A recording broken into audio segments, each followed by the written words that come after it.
Hey friend, I'm back with the second tip regarding getting to know your body more before pregnancy, as well as improving your chances of conception by getting rid of any tension in your body, improving circulation of your hormones, improving gut health, improving nerve communication, releasing any toxins or inflammation in the body. So last time we talked about a breathing exercise that involved the pelvic floor and the abdominals, the two muscle groups that are most impacted by pregnancy, birth, and in postpartum. This time I'm going to be talking about a stretch that gets into what most people call the hip flexors, and this muscle most specifically is called the psoas major, and this muscle for a lot of people is very tight. And it's very tight, especially if we are sitting at a desk a lot. And because of where we are at right now, with working at home, being on technology a lot, we are sitting a lot, way more than our ancestors ever did. And so our psoases are just so much more dysfunctional than they ever have been. And we really want to make sure that they are working the best for you. And with the psoas, some of the biggest problems that happen with it is because it is attached to your spine in the front of your spine, but in the back of your abdominal cavity. It attaches from up here, your T12, your thoracic spine, and then it attaches to every single vertebrae down your lumbar spine in the front of the spine. And then what happens is it splays out from your spine and comes over to your, let's do it this way, to your pelvis. And so it kind of comes at like an angle from the front to the back. It kind of does like this thing. And as it does that, it has all of the nerves that are coming out of your lumbar spine to contend with. Some of those nerves actually go through the muscle. It has your gut to contend with. So your intestines and the nervous system around your intestines. It has your kidneys and your adrenal glands over your kidneys. It has, it kind of goes over your uterus like a teepee. And then what happens is it attaches to your pelvis to another muscle called the iliacus, and then those two muscles actually join into one tendon and attach into our femur. And when it goes in through this way, we have even more nerves and arteries and veins and lymphatics to deal with. So if this huge, there's two muscles that go on either side, huge muscle that spans from above your diaphragm, okay, above the diaphragm. Think about that. There's a lot of stuff that happens in through here too. Above our diaphragm, it comes down and then splays out and then goes over. This is a pretty massive muscle, an area that can be affected. And for us, when we are trying to figure out hormone balance and reproductive health and dealing with this area, that muscle, that set of muscles can be a problem. So with sitting, what happens is we shorten that muscle. And a lot of times then is that we kind of go into this slouching situation too when we're sitting, which doesn't necessarily shorten up above, but it shortens in the front. And then it again, it just creates a problem with the length tensioning in the psoas. So what we want to make sure is that we stretch out the psoas daily, especially if you've been sitting at a desk for a vast majority of your day. So there are some really simple ways to stretch the psoas. I'm going to show you a few variations of it so that you can start with the most basic and work your way up to some of the variations that get into it in a slightly different way.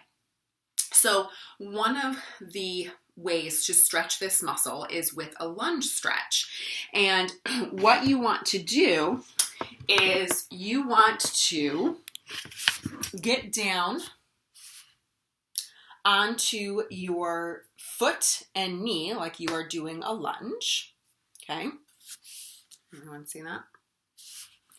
And what you want to do when you are in this position is make sure that everything is lined up and facing forward.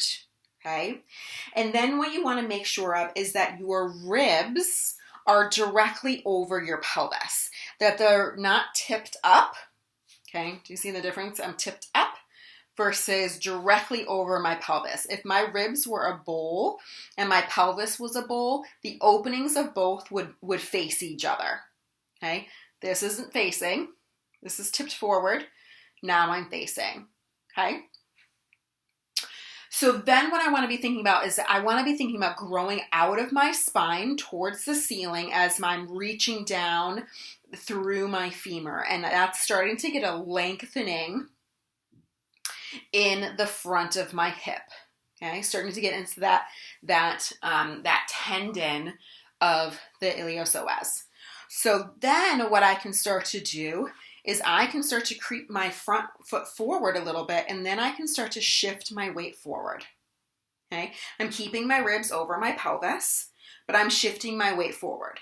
And now I'm starting to get more of a stretch down the leg a little bit and up into my belly a little bit. And then what I can do is I can add that breathing that we did last time. I'm going to inhale, and I'm going to inhale down into my pelvis and into my belly a little bit. And then as I exhale, I'm going to contract my pelvic floor and my abs. And I should feel a deeper stretch.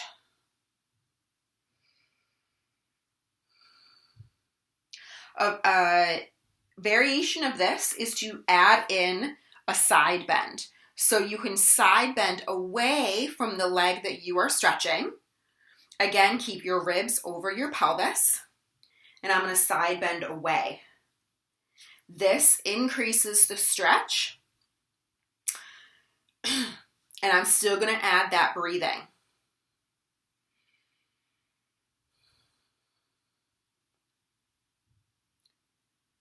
Okay. From here, I'm gonna stack myself back up. You can also do this in standing in a warrior one position. And in this position, again, everything is stacked in and facing forward. I'm all stacked. I'm going to continue the breathing, but I'm going to get a deeper stretch, but I also have to deal with my balance. I can add the side bend.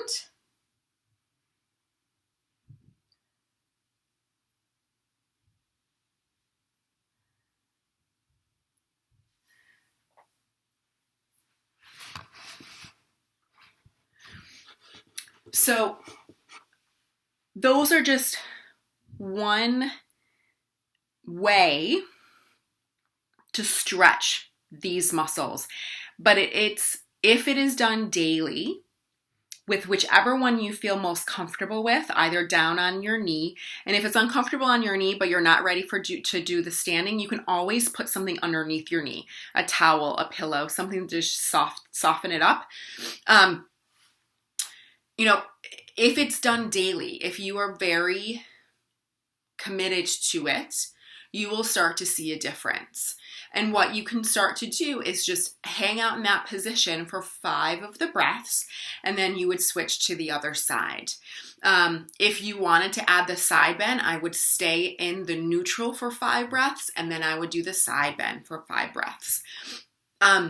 But there are more advanced ways to also stretch this muscle group.